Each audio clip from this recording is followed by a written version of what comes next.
चलिए, we were discussing the amorphous and the crystalline solid. तो हम क्रिस्टलाइन डिस्कस कर चुके थे, अब हम बात कर रहे हैं amorphous solids.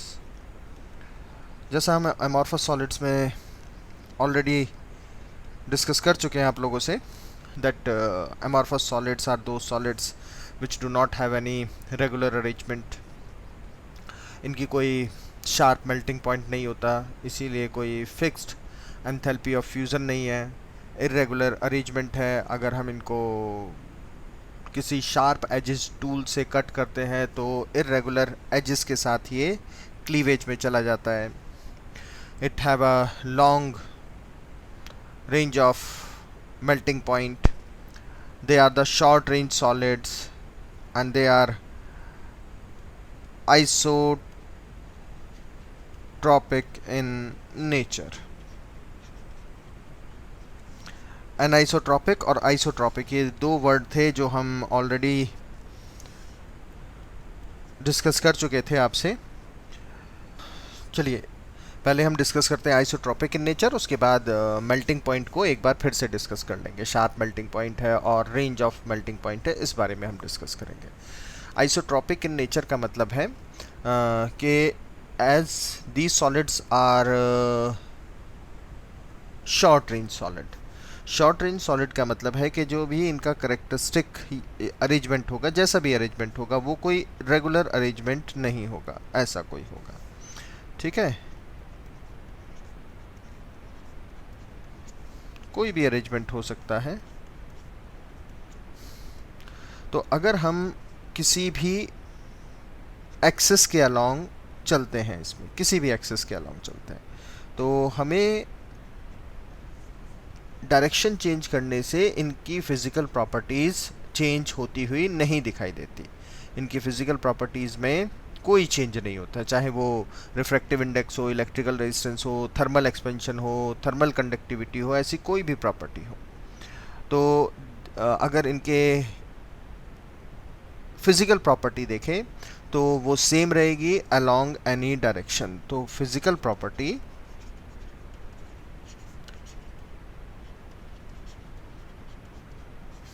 remain same along any direction।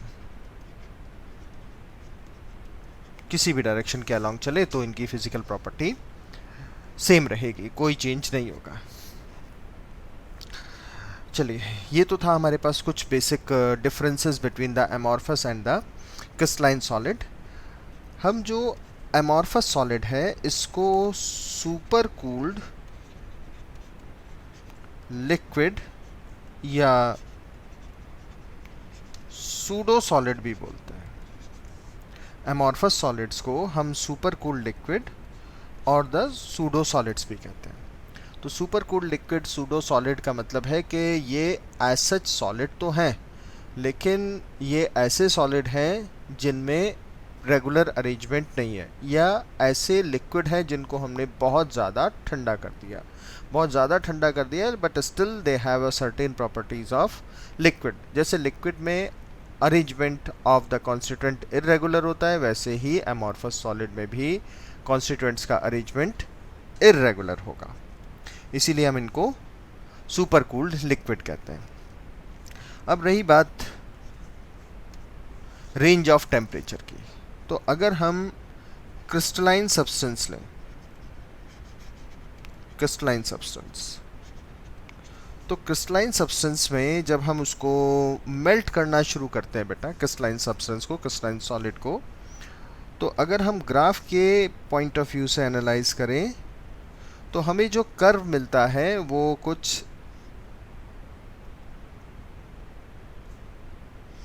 इस टाइप का कर्व मिलता है बेटा।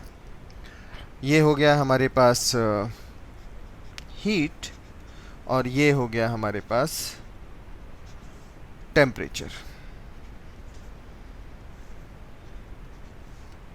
तो इस पर्टिकुलर पॉइंट पर या इस पर्टिकुलर पॉइंट पर अगर ये फॉर्म देखें तो ये सॉलिड फॉर्म है और ये लिक्विड फॉर्म है, और इस टेम्परेचर को हम पर्टिकुलरली मेल्टिंग पॉइंट कहते हैं, TM कहते हैं। और इसी मेल्टिंग पॉइंट पर हमें लिक्विड स्टेट भी मिल गई, उसी पर सॉलिड है। तो वो टेम्परेचर जिस पर सॉलिड और लिक्विड को एग्जिस्ट करते हैं, इक्विलिब्रियम में रहते हैं, उसी को हम बॉइलिंग पॉइंट कह देते, मेल्टिंग पॉइंट कह देते हैं, उसी को हम मेल्टिंग पॉइंट कहते हैं। ये क्रिस्टलाइन सब्सटेंस का है। लेकिन अगर हम एमॉर्फस लें, एमॉर्फस सब्सटेंस लें, जैसे ग्लास लें, और ग्लास को अगर हम हीट करें तो उसका जो हमें ग्राफ मिलता है बेटा, वो ग्राफ कुछ ऐसा होता है।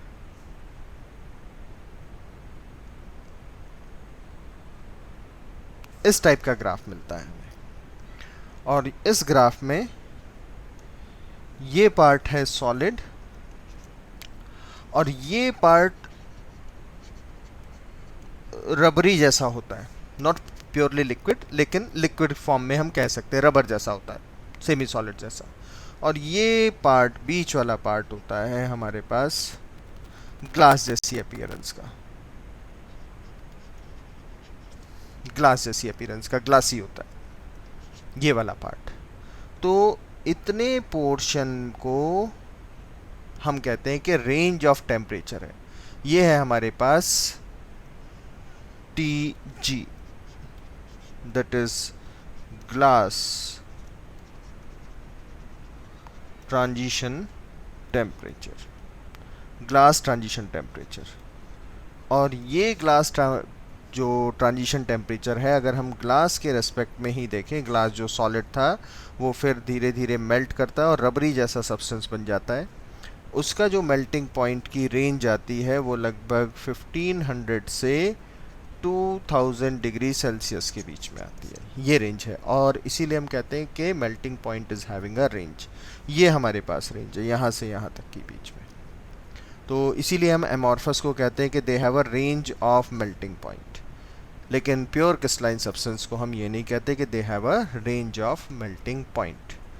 ठीक, ये हमने ग्राफ बनाया हीट वर्सेस टेम्परेचर का ग्राफ है।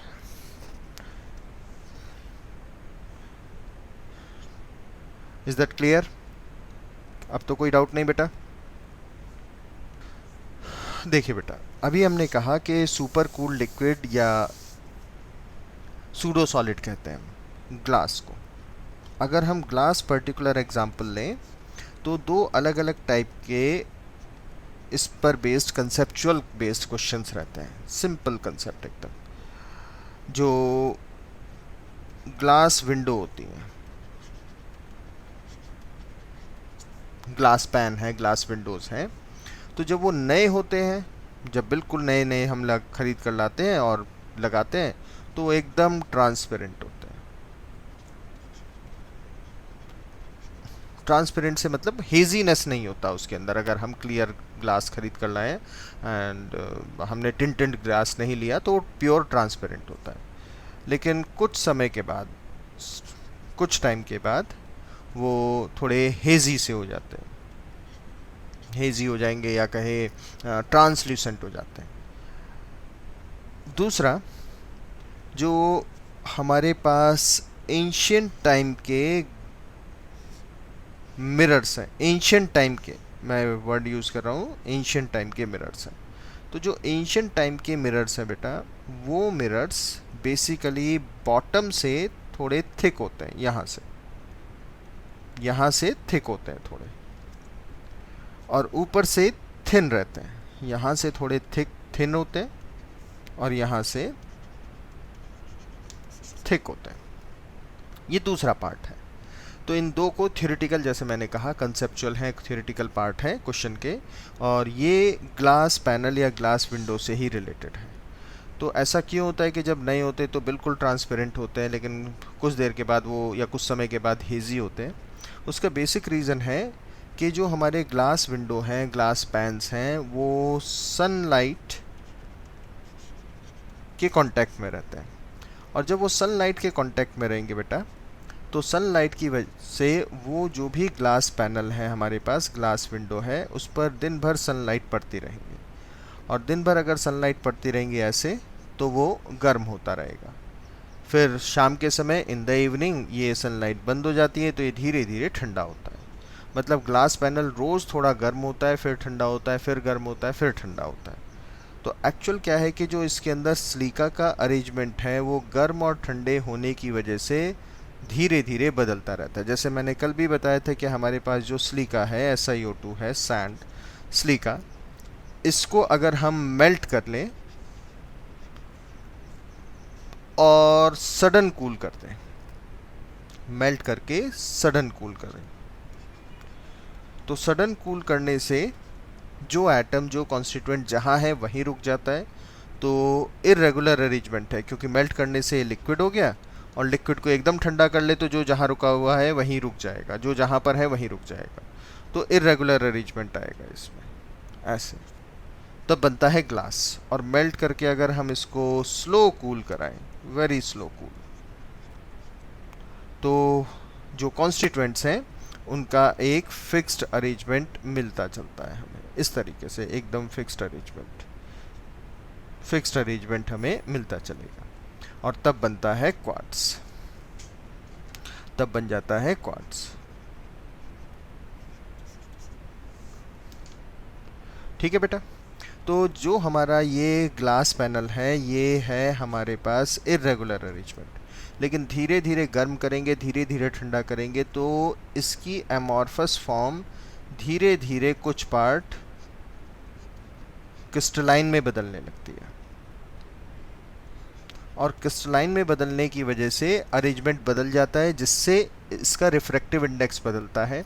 और रिफ्रैक्टिव इंडेक्स बदलने से लाइट परफेक्टली इससे ट्रांसफ़र नहीं होती। और जब लाइट ट्रांसफ़र परफेक्ट नहीं होगी तो वो हेजी सा दिखाई देगा, ना कि ट्रांसपेरेंट दिखाई देगा। एक पॉइंट। दूसरा और इम्पॉर्टेंट पॉइंट है, जैसा हमने बताया कि जो ये ग्लास पैनल है, ग्लास विंडो है या मिरर है, हम ग्लास को सुपर कूल्ड लिक्विड भी कहते हैं, सूडो सॉलिड या सुपर कूल्ड लिक्विड। अब अगर ये सुपर कूल्ड लिक्विड है हमारे पास, तो सुपर कूल्ड लिक्विड है जिसकी विस्कोसिटी एक्सट्रीमली हाई है, लेकिन आपने इसको 200, 300, 400, 500 साल से ऐसे ही वर्टिकल रखा हुआ है। तो वर्टिकल रखने की वजह से due to the effect of gravity, क्योंकि इसके अंदर लिक्विड करेक्टरिस्टिक है, although it is super cooled liquid, फिर भी 300, 400, 500 साल में बॉटम के पास थोड़ा कलेक्शन ज़्यादा हो जाएगा। और बॉटम के पास कलेक्शन ज़्यादा होगा तो बॉटम थिक हो जाएगी और ऊपर थिन रह जाएगा। अब हम बात करते हैं space lattice and the unit cell. Space lattice and the unit cell. तो space lattice and the unit cell, किसको स्पेस लैटिस कहते हैं, क्या मतलब है यूनिट सेल का? स्पेस लैटिस को हम क्रिस्टल लैटिस भी कहते हैं। तो पहले हम बात करते हैं स्पेस लैटिस। स्पेस लैटिस की बात करेंगे। तो स्पेस लैटिस या क्रिस्टल लैटिस का मतलब है कि regular arrangement of the constituents. Regular arrangement of the constituent. अब कॉन्स्टिट्यूएंट क्या है उस लैटिस का? एटम, आयन, मॉलिक्यूल, कुछ भी है। और वो रेगुलर अरेंजमेंट पे है, कहाँ पर? स्पेस में। कितना है? Infinite set of points. Infinite set of points. तो अगर हमारे पास कोई कॉन्स्टिट्यूएंट है, जैसे ये कॉन्स्टिट्यूएंट है हमारे पास, और ये कॉन्स्टिट्यूएंट का एक रेगुलर अरेंजमेंट आपको स्पेस में इस तरीके से n नंबर मिलता चला जाए, n नंबर ऐसे, तो इसी को हम कहेंगे कि regular arrangement of infinite sets. अब ये जो हमने यहाँ इनसर्किल किया, ये पॉइंट चाहे एटम है, मॉलिक्यूल है, आयन है, कोई भी हो सकता है, जैसा भी हमारे पास सॉलिड लैटिस हो, क्रिस्टल हो, तो उसी का कॉन्स्टिट्यूएंट है। And it is in the regular way, ऐसे रेगुलर वे में है, ऐसे, ये रेगुलर वे में, राइट, ये रेगुलर वे में, जैसे ये आप ऐसा भी दिखा सकते हैं 3D फॉर्म में, एक के बाद एक, ऐसे, ये इस फॉर्म में। तो इस एक्सिस में भी है, इस एक्सिस में भी है, और इस एक्सिस में भी है, मतलब तीनों डायरेक्शन में है, in all the possible directions. इस तरीके से आप दिखा सकते हैं, ये एक, ये दूसरा, और ये तीसरा डायरेक्शन। तो स्पेस लैटिस का मतलब है विच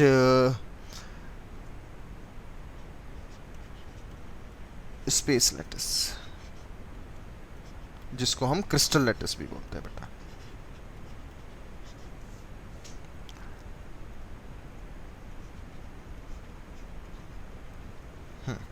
स्पेस लैटिस या क्रिस्टल लैटिस का मतलब है that regular arrangement, regular arrangement of infinite sets of points in space, regular arrangement of an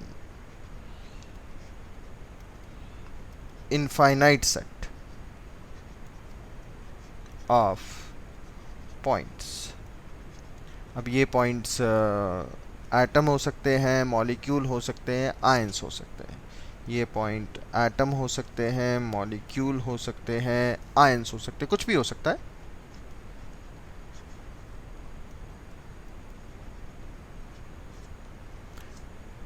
in space,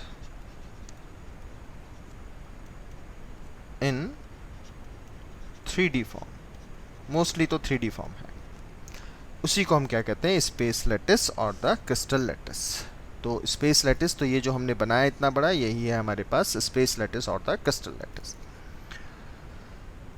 इसमें ये जो पॉइंट था हमारा, या ये जो पॉइंट है हमारा, जहाँ पर हमने एटम मॉलिक्यूल या आयन को रखा हुआ है, जहाँ पर एटम मॉलिक्यूल या आयन रखा हुआ है, इसको हम बोलते हैं लैटिस पॉइंट और द लैटिस साइट।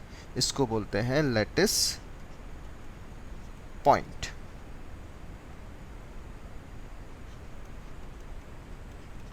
या फिर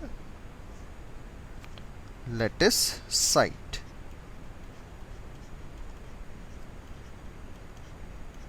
तो लैटिस पॉइंट या लैटिस साइट का मतलब है कि the point at which the constituent, the atom, molecule और ion is placed in the space is known as lattice point और लैटिस साइट। राइट। अब अगर हमारे पास इस टाइप से क्रिस्टल लैटिस लगे हुए हैं मान लें, और हम इनको एक सीधी सीधी लाइन में जोड़ते चले जाएं, ऐसे हमने सीधी सीधी लाइन में जोड़ लिया, और लाइन में जोड़ने के बाद, स्ट्रेट लाइन में जोड़ने के बाद जो भी हमें शेप दिखाई दी, वही इस क्रिस्टल की ज्योमेट्री होगी, वही इस क्रिस्टल की ज्योमेट्री होगी। जैसे हमने ऐसे जोड़ लिया इन सभी को, लाइक दिस वन। ठीक है, तो ये हमारे पास क्या बन जाएगा, लाइक दिस वन, क्यूबिकल बन गया। ये हमारे पास क्या बन गया बेटा, क्यूबिकल। तो इन लैटिस पॉइंट को हम अगर ज्वाइन करें स्ट्रेट लाइन, तो जो भी हमें शेप दिखाई देगी that will be the geometry of the lattice. जैसे ये हमने लाइन ज्वाइन की तो हमें कैसा दिखाई दिया, क्यूबिकल। हो सकता है हेक्सागोनल हो जाता, हो सकता है टेट्रागोनल हो जाता, हो सकता है रोम्बोहेड्रल हो जाता, मोनोक्लिनिक, ट्राइक्लिनिक, ऑर्थोरोम्बिक, इस टाइप की क्रिस्टल लैटिस हो सकते थे हमारे पास। तो अगर हम इन्हीं को, लाइन को ज्वाइन करें, तो lattice points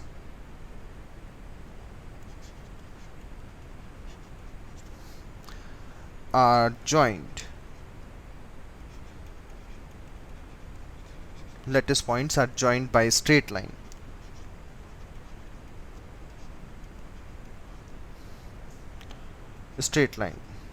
to bring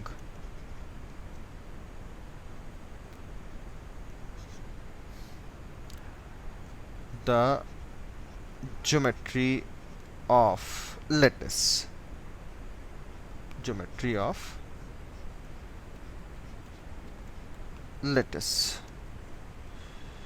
yes Lalpreet. Sir sir हम डायगोनली भी तो कर सकते हैं सर अटैच। स्मॉलेस्ट डिस्टेंस, वो एक प्रॉपर ज्योमेट्री बननी चाहिए ना बेटा। Okay sir. राइट। हमने अभी 3D की बात की है, but it can be 1D 2D 3D। हम 3D में ही डील स्मॉलेस्ट करेंगे। डिस्टेंस अगर हम डायगोनल वाले में देखें, तो डायगोनल में जो स्मॉलेस्ट डिस्टेंस आएगा कॉर्नर बेटा, में या एज ऑपोजिट, में स्मॉलेस्ट डिस्टेंस आएगा? ये मतलब डिस्टेंस स्मॉलेस्ट होगा या ये डिस्टेंस स्मॉलेस्ट होगा बेटा? सर फिर वो वाला तो कनेक्ट ही नहीं हुआ उससे। कौन से वाला कनेक्ट नहीं हुआ? सर वो कॉर्नर वाले दो। हाँ तो इसीलिए भी तो नहीं, ऐसे तो आप ऐसे कनेक्ट कर सकते हो ना बेटा, ये यहाँ पर एक एटम हो गया और यहाँ एक एटम हो गया, आप सबको यहाँ ऐसे जोड़ते चले जाओ, ऐसे जोड़ते चले जाओ, ठीक है, जोड़ दिया ना आपने। और फिर इनको यहाँ जोड़ो, फिर इनको यहाँ जोड़ो, फिर इसको यहाँ जोड़ो, इसको यहाँ, इस तरीके से। तो हमें जो प्रॉपर शेप मिलेगी उसी को हम क्रिस्टल स्ट्रक्चर कहेंगे, जो हमें रेगुलर अरेंजमेंट मिलेगा शॉर्टेस्ट डिस्टेंस के बाद। Okay sir. ठीक है, यस चलिए। Sir.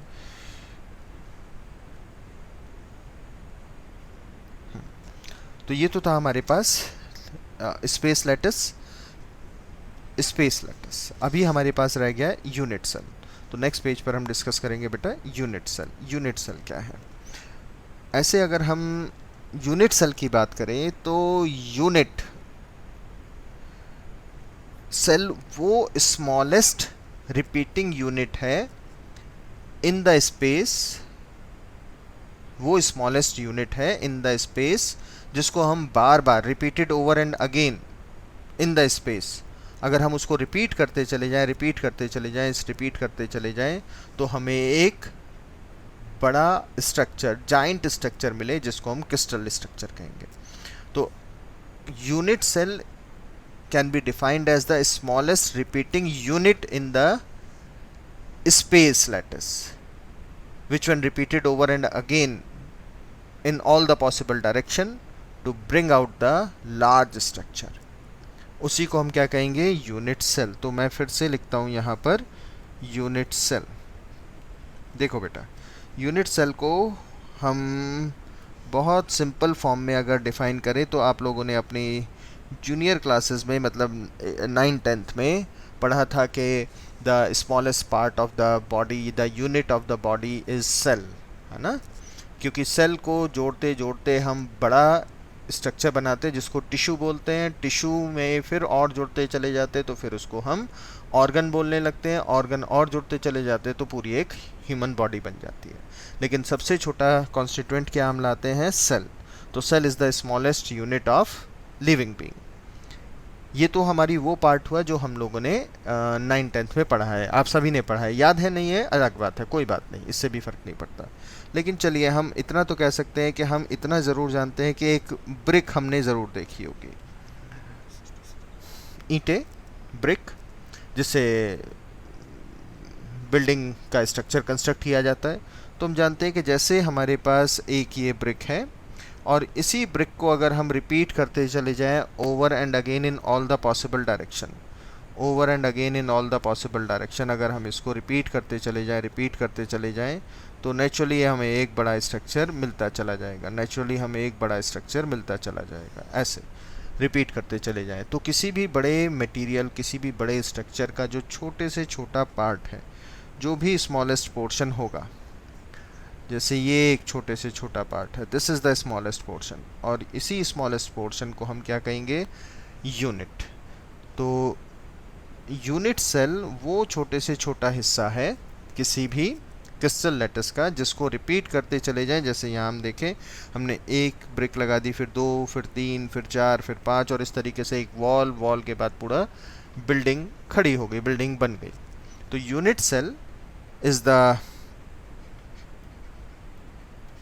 smallest, unit cell is the smallest repeating unit in 3D, in 3D lattice। 3D lattice, 2D lattice होगा तो 2D lattice, बट हम मैक्सिमम लेकर चल रहे हैं 3D lattice, which when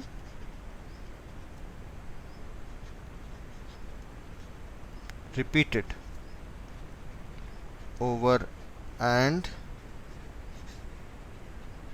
again to bring a large structure, giant structure known as lattice, known as lattice, उसी को हम लैटिस कहते हैं बेटा। ठीक है, तो यूनिट सेल है हमारे पास सबसे छोटा part which is repeated over and again. अब हम बात करेंगे टाइप्स ऑफ लैटिस की, या टाइप्स ऑफ यूनिट सेल की। Types of unit cell, on the basis of lattice point, on the basis of lattice point. तो हमने आपको बताया था कि लैटिस पॉइंट वो एरे है, वो अरेंजमेंट है इन द स्पेस जहाँ पर हम सबसे छोटे पार्ट को, सबसे छोटे कॉन्स्टिट्यूएंट को, जैसे एटम, मॉलिक्यूल या आयन को प्लेस करते हैं, उसको लैटिस पॉइंट कहते हैं। तो लैटिस पॉइंट को अगर हम मिलाते चले जाएं तो हमें एक बड़ा स्ट्रक्चर मिलता चला जाता है, उसी को हम स्पेस लैटिस बोल देते हैं। लैटिस पॉइंट को मिलाते चले जाएं।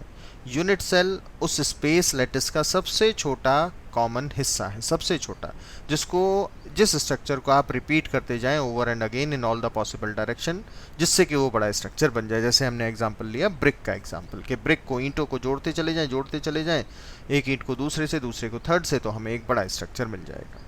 तो types of unit cell on the basis of lattice point की अगर हम बात करें तो हमारे पास ऐसे तो कई सारे तरह के हैं, लेकिन हम जो इनिशियली डिस्कस करते हैं उनको हम बात करते हैं अभी। चलिए, तो सबसे पहले हम बात करते हैं प्रिमिटिव।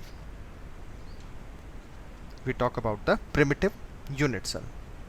प्रिमिटिव यूनिट सेल का मतलब है कि जो हमारे पास क्रिस्टल लैटिस है बेटा, अगर हम सिंपल क्यूब की बात करें, ये हमने सिंपल क्यूब की बात की, तो इस सिंपल क्यूब में जो एटम्स हैं they are located only at the corner, इसको हम प्रिमिटिव बोलते हैं। ये प्रिमिटिव हो गया, सिर्फ कॉर्नर पर है। इसको हम सिंपल क्यूबिक भी बोल सकते हैं, इसको हम सिंपल क्यूबिक भी बोल सकते हैं। इन शॉर्ट एस एंड सी भी लिख सकते हैं, सिंपल क्यूबिक प्रिमिटिव भी होगा। और इससे ज़्यादा अगर किसी क्यूब में एटम आपको मिल जाए कहीं और भी रखे हुए, कैसे वो भी बताते, तो वो हो जाएगा हमारे पास नॉन प्रिमिटिव, या जिसको हम सेंटर्ड यूनिट सेल भी बोलेंगे। तो ये तो था सिंपल प्रिमिटिव, जिसमें एटम्स हमारे पास सिर्फ कॉर्नर पर लगे हैं, इसको सिंपल क्यूबिक भी बोलते हैं। ये सिंपल है, एकदम प्रिमिटिव है, सिंपल है, एकदम प्रिमिटिव है। नेक्स्ट पर आते हैं अगर हम, नेक्स्ट पर, तो वो होता है हमारे पास second type, and the second type is non primitive. Non primitive, और इसको हम सेंटर्ड भी बोलते हैं, सेंटर्ड और नॉन प्रिमिटिव यूनिट सेल। जैसे face centred, face centred, face centred. अब फेस सेंटर्ड का मतलब, जैसे हमने यहाँ पर फिर से एक यूनिट सेल बनाई, ये यूनिट सेल बना ली बेटा हमने, ये रही यूनिट सेल, वही क्यूबिकल बना ली हमने फिर से इस टाइप से, ऐसे, ये और ये, राइट।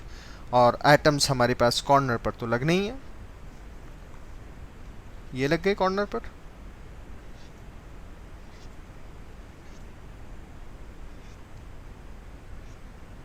ये लग गए, ठीक। तो कॉर्नर पर तो हमने लगा ही दिए, लेकिन उसके अलावा एटम्स फेस के सेंटर पर भी हैं, फेस के सेंटर पर भी, फेस का सेंटर, फेस का सेंटर, फेस का सेंटर एंड फेस सेंटर, इस टाइप से है।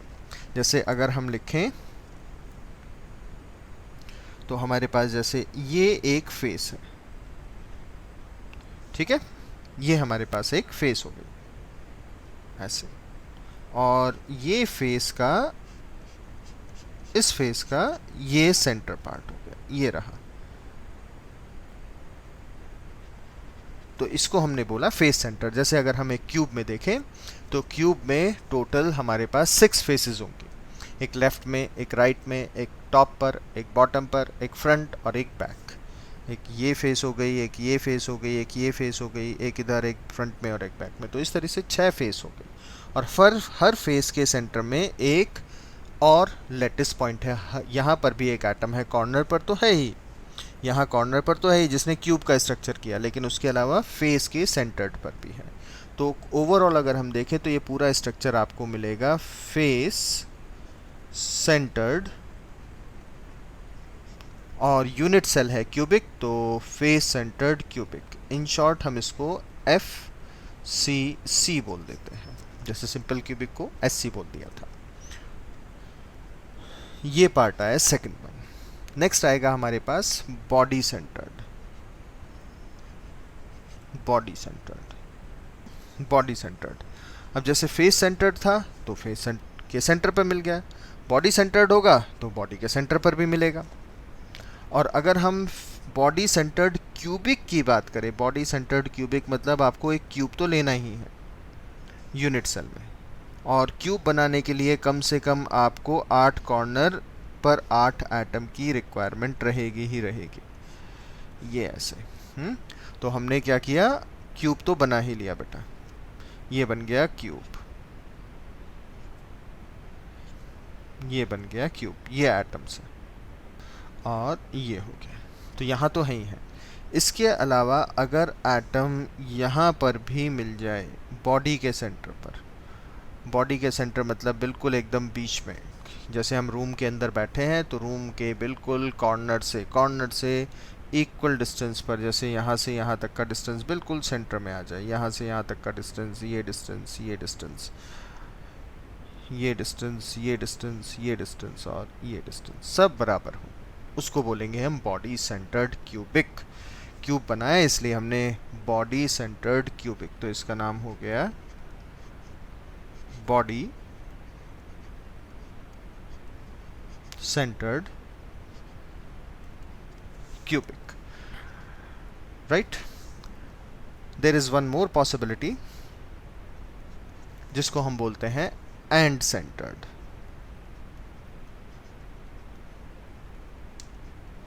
जिसको हम बोलते हैं बेटा एंड सेंटर्ड। एंड सेंटर्ड में अगर हमारे पास कोई भी क्रिस्टल लैटिस है, कोई भी क्रिस्टल लैटिस है, I am not talking about कि वो क्यूबिकल ही होगा, लेकिन कैसे कैसे अरेंजमेंट मिल सकता है हम उसकी बात कर रहे हैं बेटा। एंड सेंटर्ड जैसे ये हो गया हमारे पास, ये हो गया, इधर हो गया और इधर हो गया। एटम्स का अरेंजमेंट इस बार भी यहाँ कॉर्नर पर हो गया, ये फिर ये, राइट। तो यहाँ पर हमारे पास एटम्स लगे। अब एंड सेंटर्ड का मतलब है कि किसी भी दो अपोजिट, जैसे एक ये और एक ये अपोजिट फेसेस है हमारे पास। किसी भी दो अपोजिट फेसेस पर अगर आपको एटम्स मिल जाए, जैसे एक फेस ये हो गई बेटा, ऐसे ऐसे ऐसे, ये इस टाइप से अगर आपको मिल जाती है, एक फेस ये हो गई और एक फेस ये हो गई,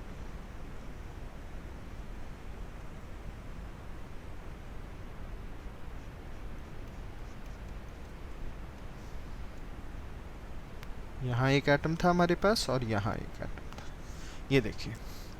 तो इसको हम बोलते हैं एंड सेंटर्ड, एंड सेंटर्ड। लेकिन इस टाइप का अरेंजमेंट किसी भी क्यूबिकल स्ट्रक्चर में नहीं मिलता, किसी भी क्यूबिकल में नहीं मिलता, इसीलिए हम एंड सेंटर्ड क्यूबिक नहीं बोल पा रहे हैं। बॉडी सेंटर्ड क्यूबिक बोला क्योंकि बॉडी क्यूबिकल में ऐसा अरेंजमेंट हमें मिल जाता है, अगर क्यूबिक कोई ज्योमेट्री है तो ऐसा अरेंजमेंट आपको मिल जाएगा। अगर हमारे पास कोई face centred cubic, face centred cubic मतलब हो गया कि अगर हमारे पास कोई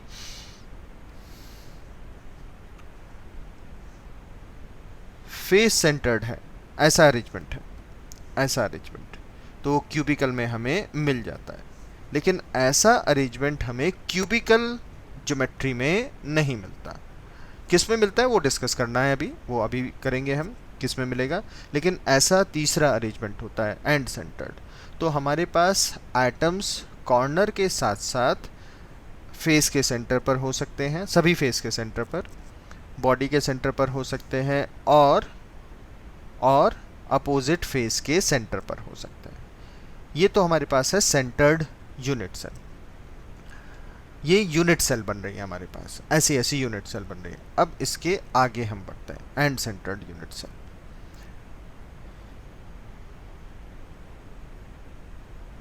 यहाँ तक बेटा किसी को कोई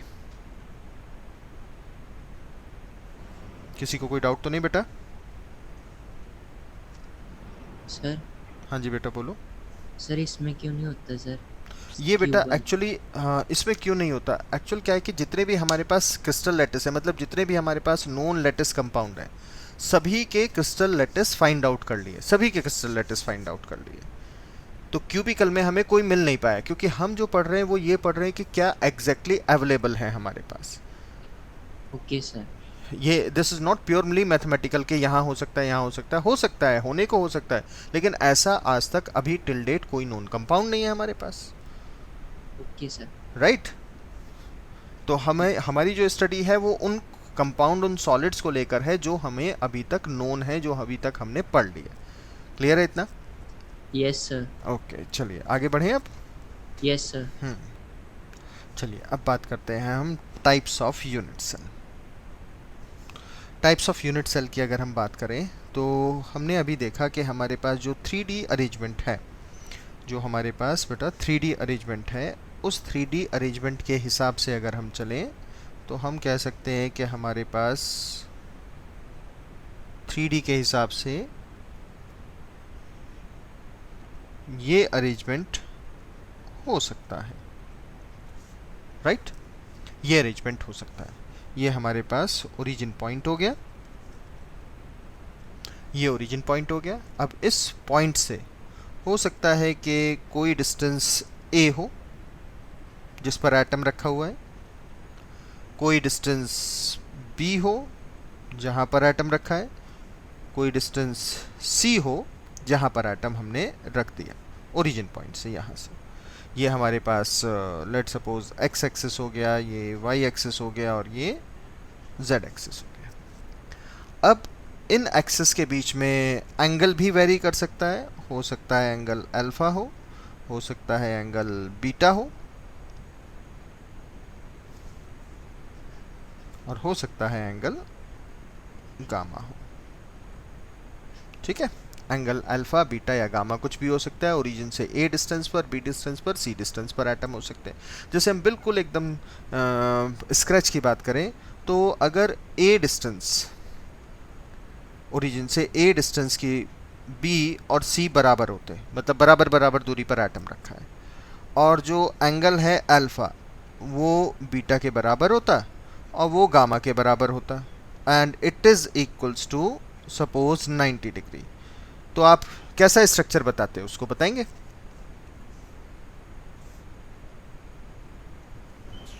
सर क्यूबिकल। क्यूबिकल होता, परफेक्ट आंसर। कैसा होता वो? हमारे पास क्यूबिकल होता। समझ आ रहा है इतना पॉइंट? तो इसी यस। तरीके से जब हमने जितने भी हमारे पास क्रिस्टल स्ट्रक्चर नोन है उनके हमने जो एक्सियल डिस्टेंसेस है वो देखा, और जो एक्सियल पर हमारे पास एक्सिस पर एंगल्स हैं वो देखे, मतलब ए बी सी बराबर है या नहीं, या ए और बी बराबर है, सी इक्वल है या नहीं, या तीनों में से कोई भी बराबर नहीं है, एंगल में क्या रिलेशन है, उस हिसाब से हमारे पास total 7 types of geometry till date available है कंपाउंड्स की। 7 टाइप्स ऑफ ज्योमेट्री। समझ आया इतना? Types of yes sir. 7 type of crystal lattice. तो अब हम बात करते हैं टाइप्स ऑफ क्रिस्टल लैटिस, या 7 types of crystal lattice on the next page. यहाँ तक तो कोई डाउट नहीं बेटा? इसी के बेसिस पर हम डिस्कस करेंगे। राइट ओके, पेज टर्न कर देते हैं। देखो तो हमारे पास total 7 types of crystal lattice है। कितनी तरह का है? 7 तरह का, 7 टाइप ऑफ क्रिस्टल लैटिस। उसमें से है हमारे पास सबसे पहले first one cubic, second one hexagonal. Sir. हाँ जी, सर क्रिस्टल लैटिस मतलब स्पेस लैटिस? इस क्रिस्टल लैटिस मतलब स्पेस लैटिस, ऑफ कोर्स हमने ओके तब भी बताया था। ठीक है, sir. Yes sir. Third one is monoclinic.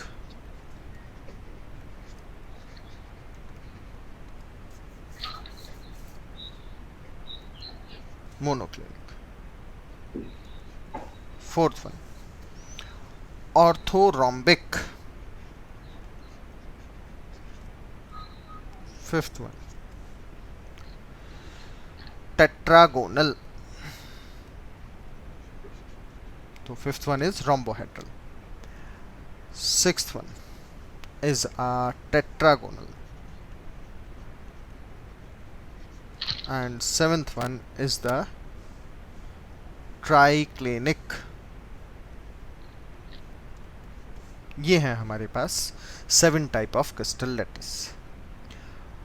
और रोम्बोहेड्रल को हम ट्राइगोनल भी बोलते हैं.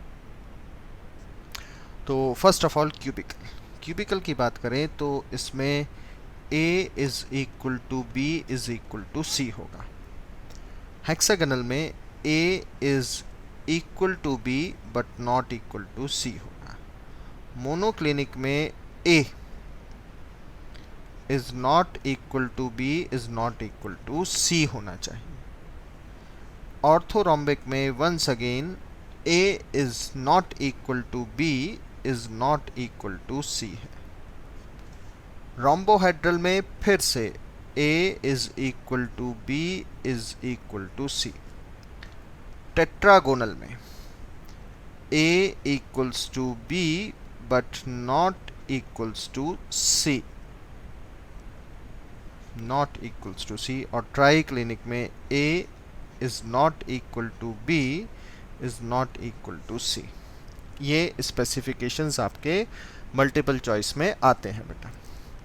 आप देखते चलिए कि हमने सबको अल्फ़ाबेटिक ऑर्डर में लिखा है.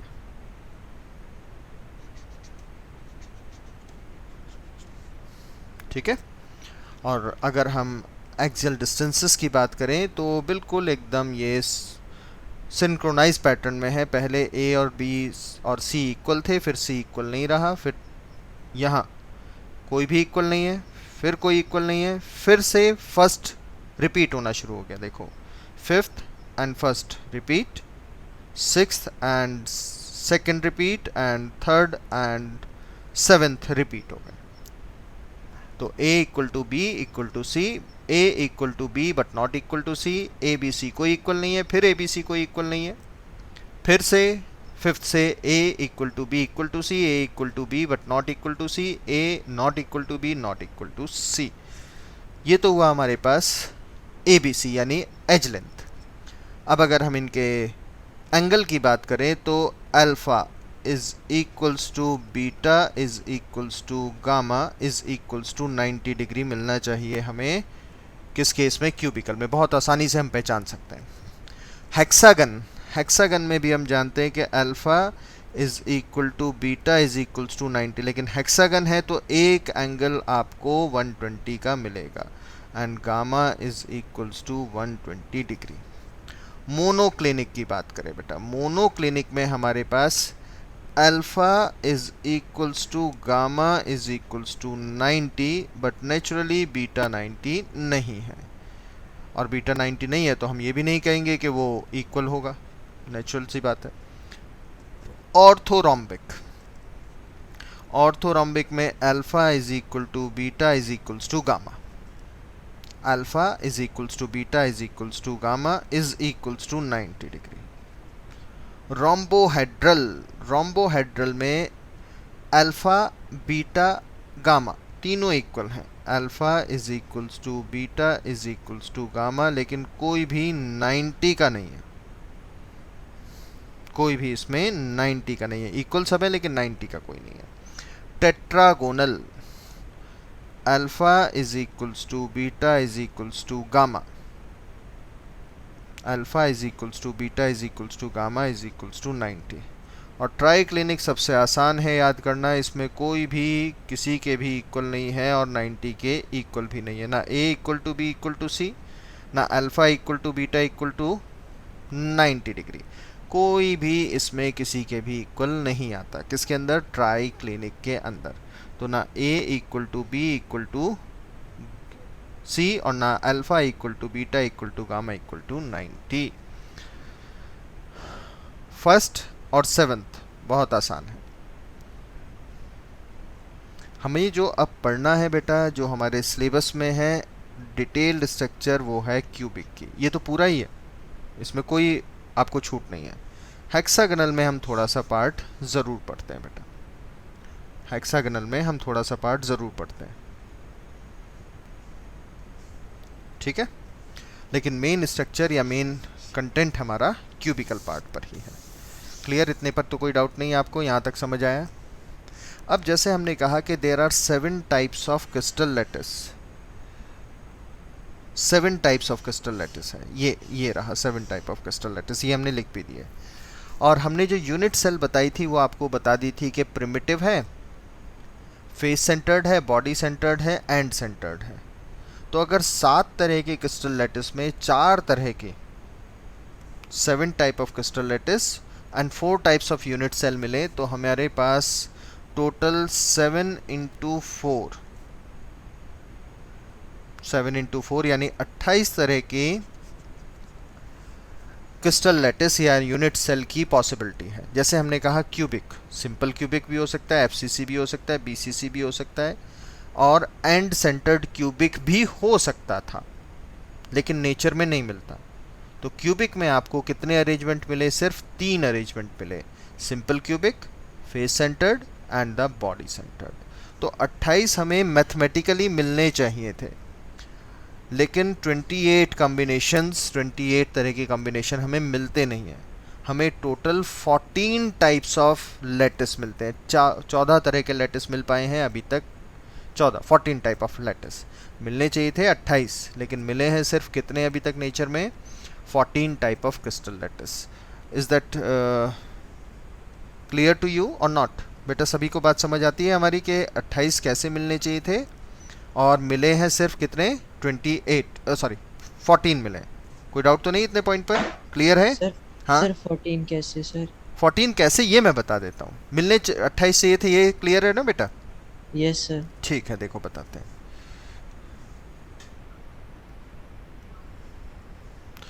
देखो, जैसे अभी हमने बताया कि क्यूबिकल के कितने अरेंजमेंट मिलते हैं? हमें सिर्फ 3 अरेंजमेंट मिलते हैं, एक प्रिमिटिव, एक बॉडी सेंटर्ड और एक फेस सेंटर्ड। अगर हम हेक्सागोनल की बात करें बेटा,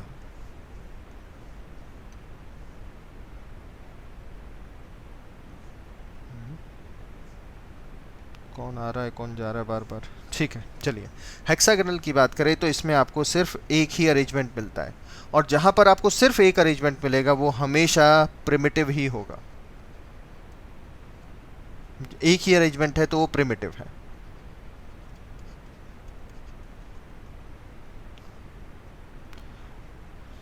राइट। इसमें आपको 2 अरेंजमेंट मिलते हैं, 2 मिलते हैं तो एक तो प्रिमिटिव होना ही होना है, दूसरा आपको जो मिलता है वो मिलता है एक तो प्रिमिटिव, और दूसरा अरेंजमेंट जो मिलता है वो मिलता है आपको एंड सेंटर्ड। एंड सेंटर्ड यहां मिलेगा बेटा।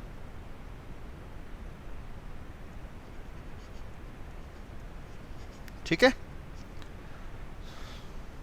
इसमें आपको ऑल 4 मिलते हैं ऑर्थोरम्बिक में। ऑल 4 मतलब primitive, and centred, body centred and face centred, all the 4। Next, इसमें एक ही मिलता है और जहां एक मिलेगा वो प्रिमिटिव होगा। टेट्रागोनल, इसमें आपको 2 अरेंजमेंट मिलते हैं, 2 मिलते हैं तो एक प्रिमिटिव तो होगा ही होगा, और दूसरा जो मिलता है प्रिमिटिव के अलावा वो हमें मिलता है बॉडी सेंटर्ड।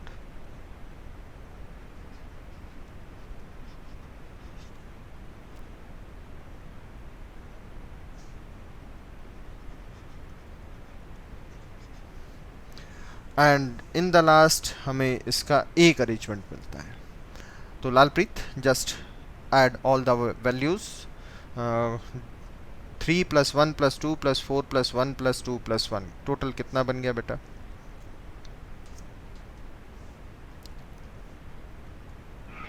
14 सर। 14। तो इस तरीके से हमें total 14 types of crystal lattice मिलते हैं। राइट? Yes sir. तो पेज टर्न करते हैं और ये आपको याद होना चाहिए कल तक। तो total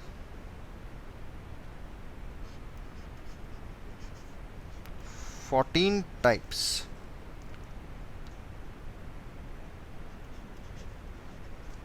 of crystal lattice are available. Total 14 types of crystal lattice जिनको ब्रेविस ने ग्रुप्ड किया था. ब्रेविस साइंटिस्ट ने सबको एक साथ लेकर आया था, इसीलिए हम इनको ब्रेविस लैटिस बोलते हैं.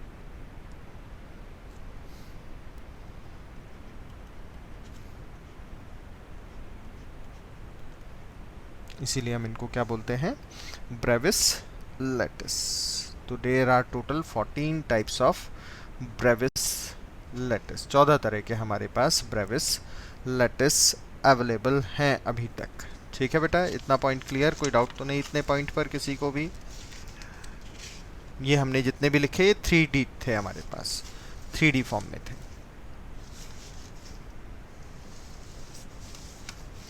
ठीक है, ठीक है बेटा, क्लियर है सभी को? कोई डाउट तो नहीं इतने पॉइंट पर? You all are unmuted? Yes sir. No, ठीक है बेटा. तो ये हमारे पास टोटल मिलाकर 3D फॉर्म में मिल गए. इसके अलावा हमारे पास 5 2D स्पेस लैटिस या 2D क्रिस्टल लैटिस भी अवेलेबल है, 5 टाइप के, जिसमें हेक्सागोनल है, स्क्वायर है, रेक्टेंगुलर है, रोम्बिक है, पैरेललोग्राम है. स्क्वायर है, हेक्सागन है, पैरेललोग्राम है, रेक्टेंगुलर है और रोम्बिक है. तो ये भी हमारे पास टोटल 5 टाइप्स ऑफ, ये थे हमारे पास 3D. Total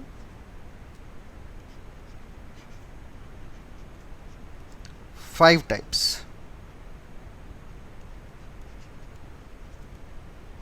of 2D lattice. और वो हैं कौन कौन से? इनको हमने नहीं पढ़ना, ये सिलेबस का पार्ट नहीं है एज सच, बस ऐसे ही देख लेते हैं एक बार. Hexagonal,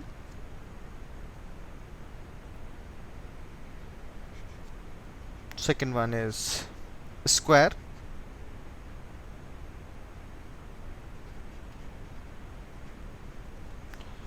third one rectangular,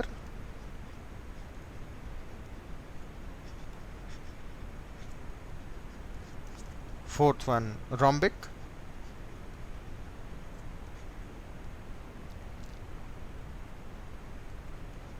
and the fifth one is parallelogram.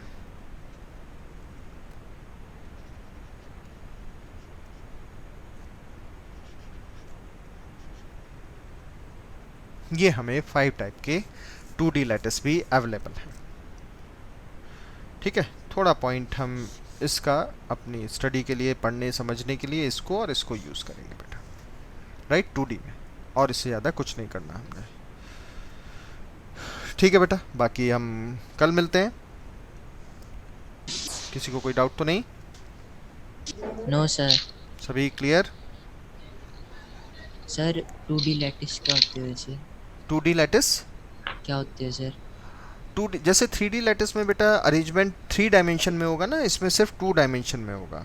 जैसे अगर हमने स्क्वायर लिखा है तो इस टाइप से अरेंजमेंट होगा, मतलब इसमें तीसरी एक्सेस नहीं जाएगी ना, वो 2D हो जाएगा, 2 लेयर बनेंगी, जैसे आपका कॉपी का पेज हो गया.